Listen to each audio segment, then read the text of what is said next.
ಸಾಮಾನ್ಯವಾಗಿ ಎಲ್ಲರೂ ಇಷ್ಟಪಡುವಂತಹ ಗರಿಗರಿಯಾದ ಕಡಲೆಬೇಳೆ ಮಸಾಲೆ ವಡೆ ನಮ್ಮನೇಲಿ ನಾನು ಈ ರೀತಿ ಮಾಡ್ತೀನಿ.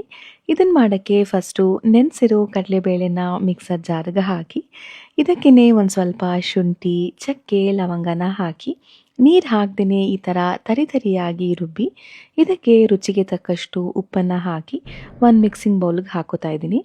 ನಂತರ ಸಣ್ಣಕ್ಕೆ ಹೆಚ್ಚಿರೋ ಈರುಳ್ಳಿ, ಹಸಿಮೆಣಸಿನಕಾಯಿ, ಕರಿಬೇವಿನ ಸೊಪ್ಪು, ಸಬ್ಬಸಿಗೆ ಸೊಪ್ಪು, ಕೊತ್ತಂಬರಿ ಸೊಪ್ಪು, ಒಂದು ಸ್ವಲ್ಪ ಸೋಂಪು, ಓಂಕಾಳು, ಜೀರಿಗೆ ಮತ್ತು ಜಜ್ಜಿರೋ ಬೆಳ್ಳುಳ್ಳಿನ ಹಾಕಿ ಇದನ್ನೆಲ್ಲ ಚೆನ್ನಾಗಿ ಮಿಕ್ಸ್ ಮಾಡಿ ನಂತರ ಸಣ್ಣ ಸಣ್ಣ ಉಂಡೆಗಳನ್ನಾಗಿ ಮಾಡಿಟ್ಕೊಂಡು ಎಷ್ಟು ದೊಡ್ಡದಾಗಿ ಬೇಕೋ ಅಷ್ಟು ವಡೆನ ತಟ್ಟಿ ಕಾದಿರೋ ಎಣ್ಣೆಯಲ್ಲಿ ಎರಡು ಸೈಡು ಹೊಂಬಣ್ಣ ಬರೋ ತನಕ ಇದನ್ನು ಚೆನ್ನಾಗಿ ಬೇಯಿಸಿದ್ರೆ ತುಂಬಾ ರುಚಿಯಾದ ಅಷ್ಟೇ ಗರಿಗರಿಯಾದ ಕಡಲೆಬೇಳೆ ಮಸಾಲೆ ವಡೆ ರೆಡಿ ಆಗುತ್ತೆ. ಬೇಕಿದ್ರೆ ಇದಕ್ಕೆ ಕಾಯಿ ಚೂರ್ನು ಕೂಡ ಕಟ್ ಮಾಡಿ ಹಾಕೋಬಹುದು. ನಿಮ್ಮನೇಲಿ ನೀವು ಯಾವ ರೀತಿ ಮಾಡ್ತೀರಾ ಅಂತ ಕಮೆಂಟ್ ಮಾಡಿ ತಿಳಿಸಿ.